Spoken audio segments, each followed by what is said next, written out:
safer world is possible, and together we can and will make it happen. Thank you.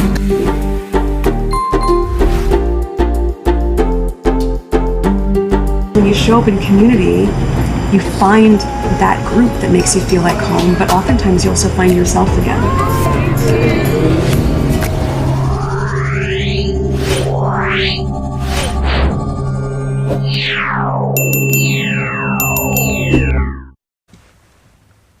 Do you know what they're complaining about?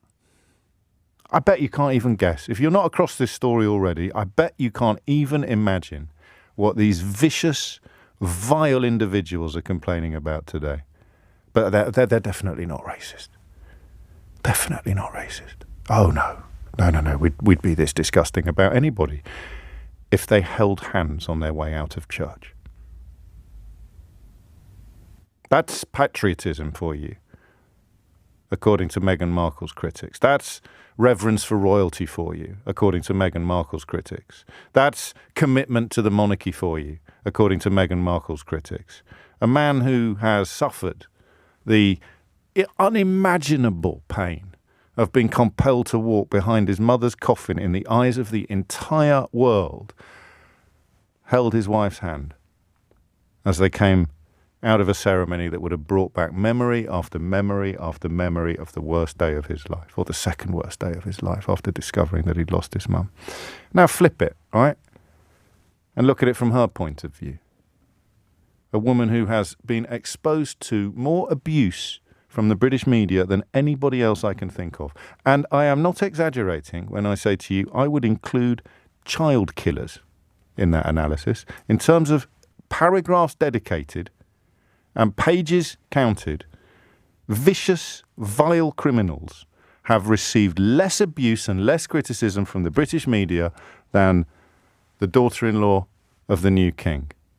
And she's back in the spotlight, back in the crucible where she knows every single sniff and comma will be attacked as if it were an affront to the entire nation. A woman whose wedding bouquet was described as potentially poisoning her bridesmaids because it contained identical flowers to the bouquet carried by her sister-in-law, the wife of Prince William. And guess what happened when she had the cameras pointed at her? Guess what happened when the eyes of the British media and elements, disgusting, shameful elements of the British public that treat her in the most unimaginably horrible way? Guess what happened when she found herself back in that spotlight once again? She took her husband's hand. And I will never know where these people get off unless you tell me. Hello, everyone, and a warm welcome back to Sussexful. I'm your host, Emma. And if you're new here, don't forget to like, comment, and subscribe to join our growing community that cuts through the media noise and gets to the truth about Harry and Meghan. Now, today's topic is one that honestly left me both speechless and angry, but also not surprised. Recently, broadcaster James O'Brien made a powerful statement that's been circulating widely online. He said, and I quote, "Vicious, vile criminals have received less abuse and criticism from the British media than the daughter-in-law of the new king." Let that sink in for a moment. He's talking about Meghan Markle, the Duchess of Sussex. And sadly, he's absolutely right. Over the past few years, we've witnessed a relentless, calculated smear campaign, a media obsession that goes far beyond criticism or commentary. It's become sport. Every gesture, every outfit, every facial expression, even the simple act of holding her husband's hand, is dissected, twisted, and weaponized to paint her as some sort of villain. O'Brien didn't hold back. He called out the ghouls and vampires who spend their days and nights complaining about Meghan and Harry, people who seem to feed off negativity, resentment, and hate. And you know what? That's the perfect description. Because what kind of person wakes up in the morning looking for a reason to hate two people who simply decided to live their lives privately and peacefully? Now, here's where it gets even more disturbing. O'Brien went on to compare Meghan's treatment to that of Jimmy Savile, a known serial child predator, one of the most reviled figures in British history. And yet, as he pointed out, Savile has received less collective outrage from the press than Meghan Markle ever has. Let that sink in. A woman whose crime is marrying into the royal family and being unapologetically herself has faced more tabloid fury than a man convicted of preying on children. That should deeply disturb everyone. And let's not forget how far the hate machine goes. We've seen Meghan blamed for Harry's choices, for royal tensions, for family rifts, even for things completely out of her control. At this point, I wouldn't be surprised if some of these haters tried to blame her for the weather, or as James O'Brien joked, even for the Queen's death. That's how absurd and desperate the narratives have become. Meanwhile, Meghan and Harry continue to live their lives, raising their children, building their foundation, and using their platform to make a difference. They've shown grace under fire, something most of their critics could never manage. And the British media? Instead of reflecting on how they helped destroy a young couple's mental health, they double down. They invent new angles, new sources, new fake controversies, because Meghan outrage sells. It always has. But people are waking up. You can only fool the public for so long before the truth becomes undeniable.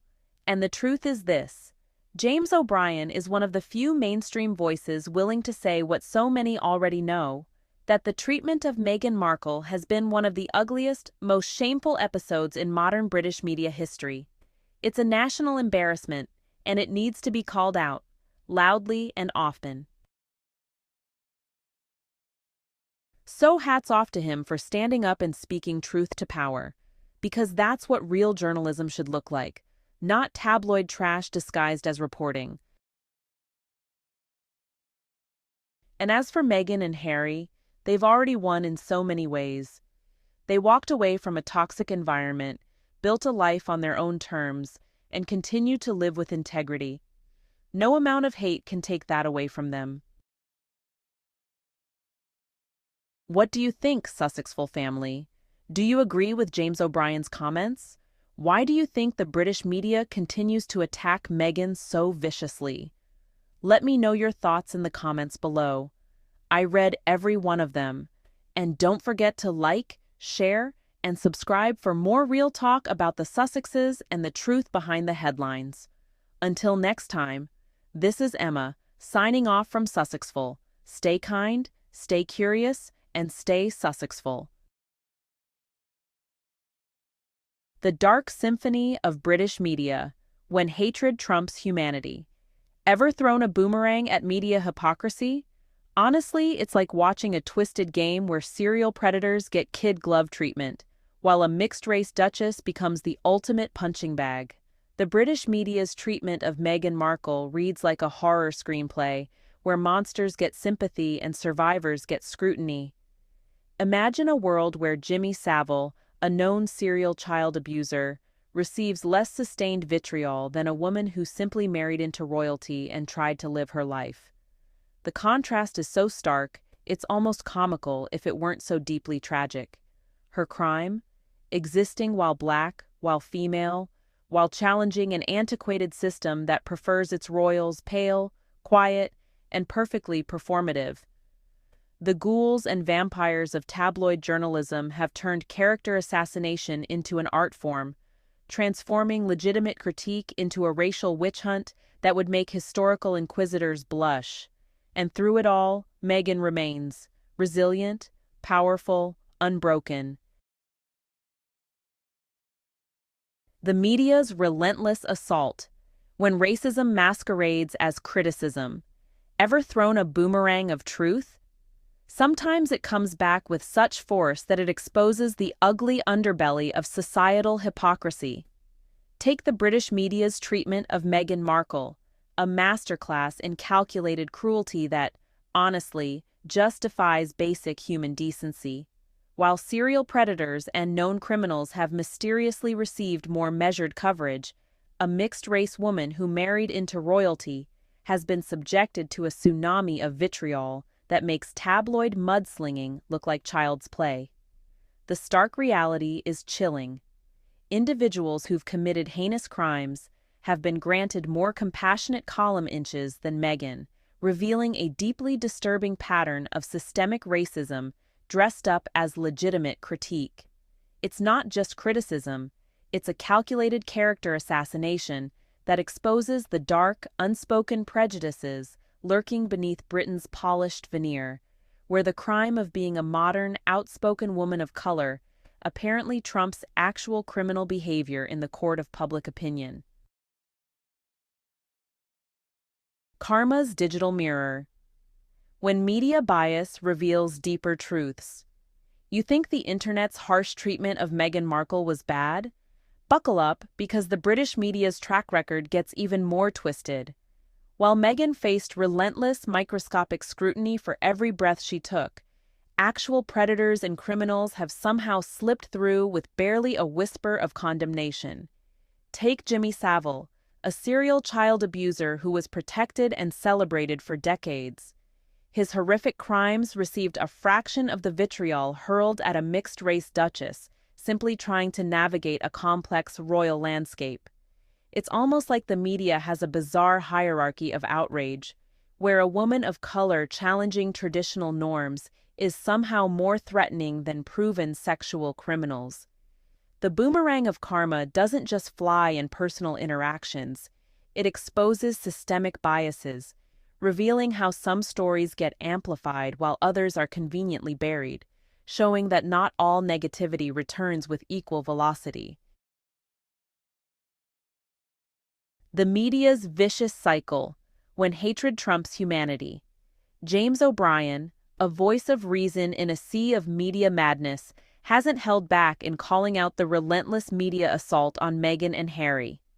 With razor-sharp commentary, he's labeled the critics ghouls and vampires, parasitic entities feeding on sensationalism and negativity.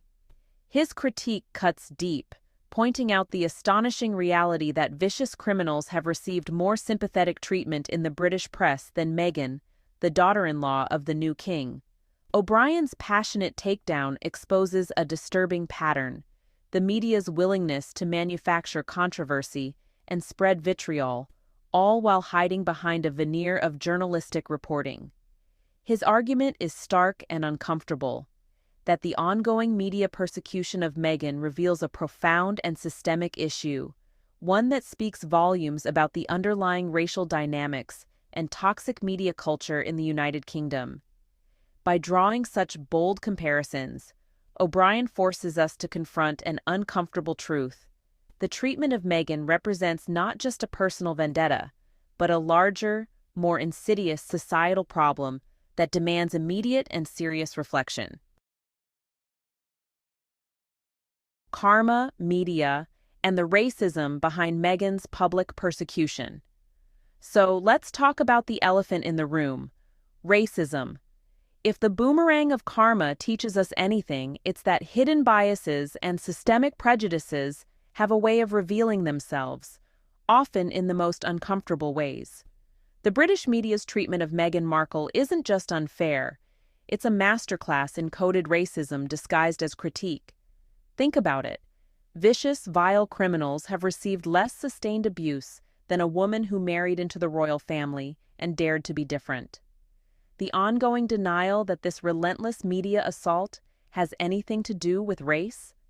That's almost more infuriating than the attacks themselves. The H&M haters are like skilled magicians, constantly creating false narratives, spinning stories designed to diminish and discredit Meghan at every turn. They'll blame her for everything short of the weather, all while pretending their motivations are pure. But here's the thing about karma: it sees through those thin veils of supposed respectability and exposes the ugly truth underneath. And the truth here is painfully clear: When a biracial woman doesn't conform to centuries-old royal expectations, the knives come out, sharp and unforgiving. Karma, media, and the royal racism reckoning. You might think the royal family's drama couldn't get more intense, but the media's treatment of Meghan Markle reveals a darker narrative that goes way beyond palace gossip. While the H&M haters haven't yet blamed Meghan and Harry for the Queen's death, their restraint feels more calculated than compassionate, like they're saving that particular conspiracy for a rainy day. The real story here isn't about tabloid drama. It's about the systemic racism that permeates British media, like a toxic undercurrent. Just look at how Meghan has been relentlessly vilified, painted as an outsider who disrupted the pristine royal narrative, when in reality, she's been navigating an institution that has historically struggled with diversity and inclusion. The way she's been portrayed isn't just unfair, it's a mirror reflecting the UK's deep-rooted racial tensions, where a biracial woman can be torn apart for simply existing in a space traditionally reserved for white, aristocratic narratives.